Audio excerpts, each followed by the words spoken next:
और इतनी अहम कि इमाम ने फरमाया कि अगर कोई ये नमाज ना पढ़ सके तो इसके कज़ा करे। सुन्नत नमाजों की यूजुअली कज़ा नहीं होती, और अगर कज़ा भी नहीं करना चाहता है तो इसके बदले में कंपनसेशन दे। एक मुट्ठे के हर मुस्तहब नमाज बगैर किसी मजबूरी के भी, आदमी हरकत के आलम में चलते फिरते, ड्राइविंग करते, ट्रेन में या कोच में बैठे, प्लेन में बैठे पढ़ सकता है बगैर मजबूरी के भी। वरना सिर्फ एक ही 2 रकत नमाज पढ़ लो, उसका नाम है नमाज हदिया वालिदैन व औलाद। इमाम ने कहा कि अपने वालिदैन के लिए भी नमाज, अपनी औलाद के लिए भी। ना हमारी औलाद तो जिंदा, जिस जिंदा ही को हदिया दिया जाता है, जिंदा को भी दिया जाता है, मुर्दा को भी। जैसे एक साहब ने कहा मैं नमाज मग़फ़िरत वालिदैन नहीं पढ़ता हूं। क्यों नहीं पढ़ते? कहा बाप मर गया, मां जिंदा, जब तक जिंदा है तो नमाज कैसे पढ़ेंगे? अरे मग़फ़िरत का ताल्लुक जिंदा और मुर्दा से नहीं है, मुर्दा के लिए भी मग़फ़िरत होती है, जिंदा के लिए भी मग़फ़िरत। एक गिफ्ट है जो तुम 24 आवर्स में एक बार सारे साहिबान ईमान को दोगे। कितनी आसान नमाज, ना कोई 10 रकत इन्ना अंज़लना पढ़ना, ना आयतुल कुर्सी पढ़ना, एक कुल हुवल्लाह, एक सूरह कौसर। और वो ये है कि वाजिब नमाज तो बहरहाल उसकी शराइत है, उसका तरीका है।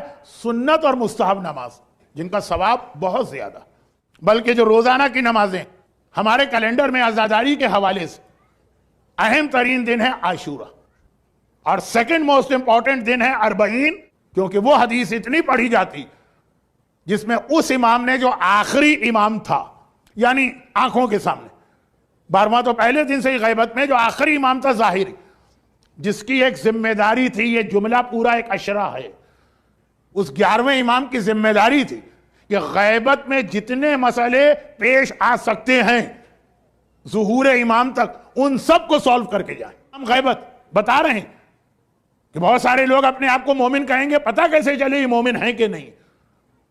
तो इमाम ने फरमाया कि मोमिन की निशानियां 5 हैं। अलामतुल मोमिन खम्स। पहली ज़ियारतुल अरबईन, जो इतनी कसीर तादाद में लोग ज़ियारत पे जाते हैं, वह सलावात इहदा व खमसीन और 51 रकत नमाज। 51 कैसे बनी? फजर 2, जोहर 4, असर 4, मगरिब 3, इशा 4, ये तो 17 बनी। नहीं, 17 मोमिन की पहचान नहीं है, 51 वो 34 रोजाना की सुन्नत नमाज।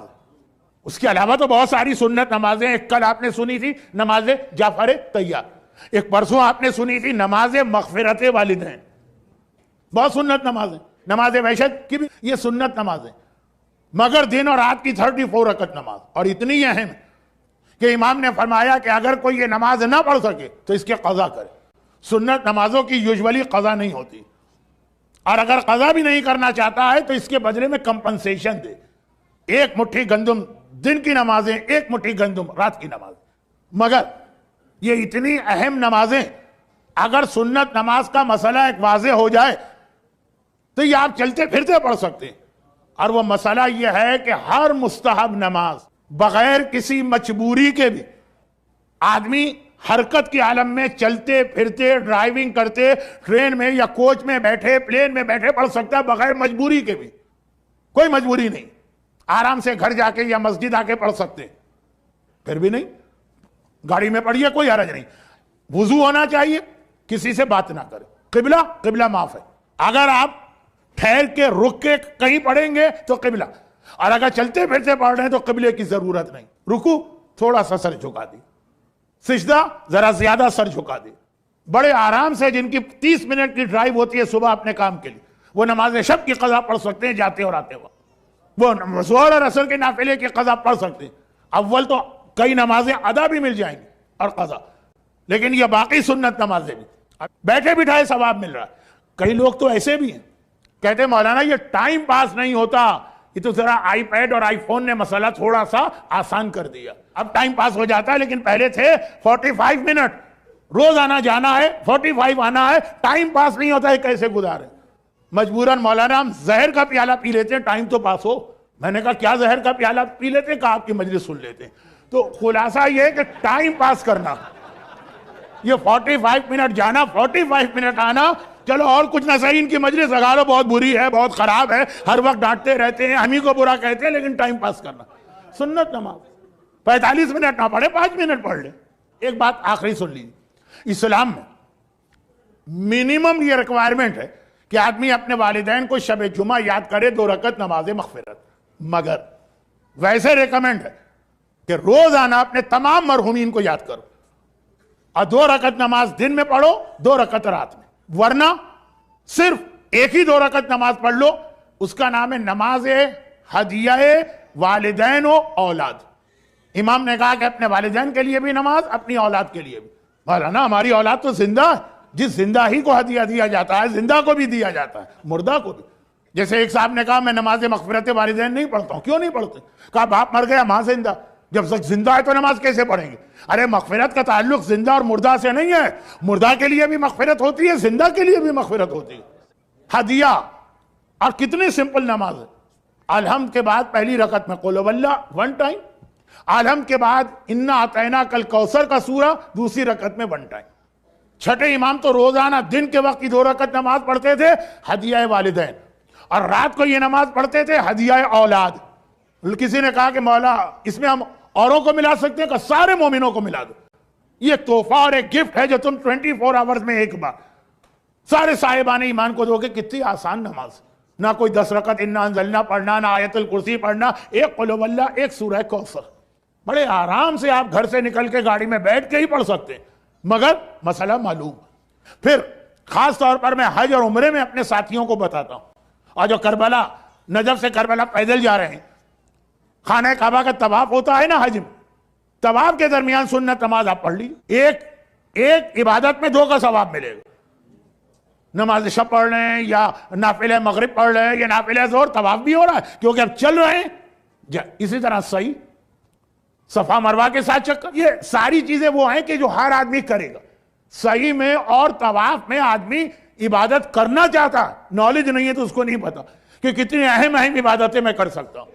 कि मैंने कहा कि डबल सवाब मिलेगा, तवाफ भी कर रहे हैं, सुन्नत नमाज भी चल रही, तवाफ का सवाब भी मिला और नमाज का सवाब भी मिला, डबल सवाब एक इबादत।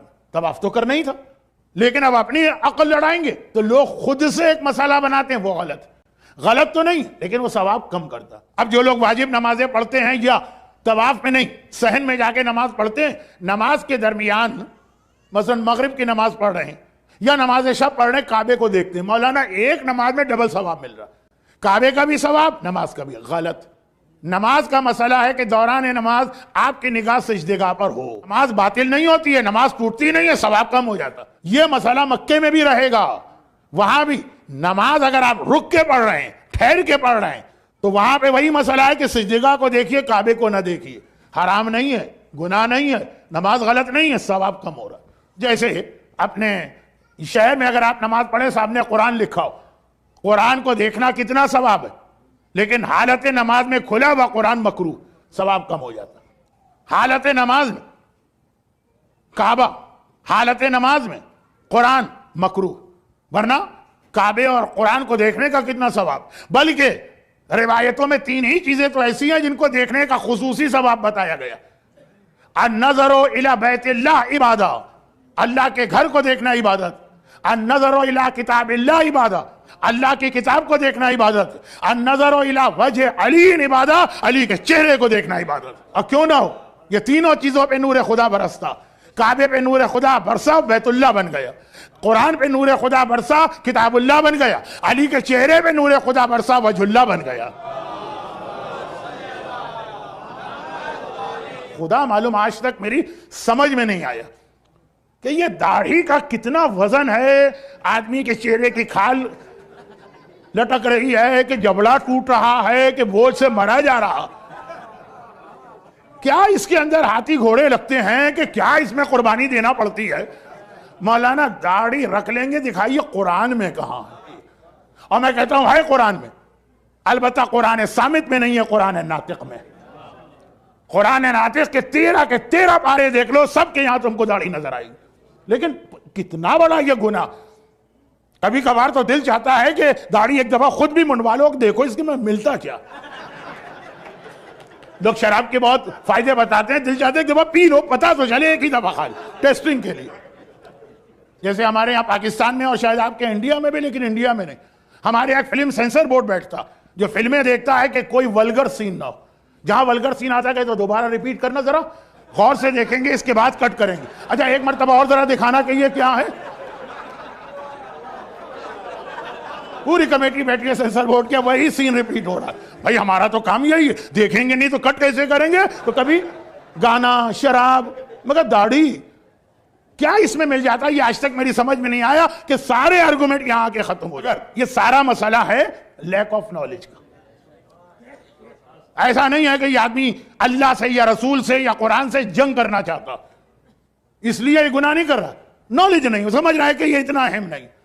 और याद रखिए कि लश्कर इमाम में शामिल होने के लिए, ये लैक ऑफ नॉलेज है, लश्कर इमाम में शामिल होने की सबसे पहली कंडीशन है नॉलेज, इल्म हलाल और हराम।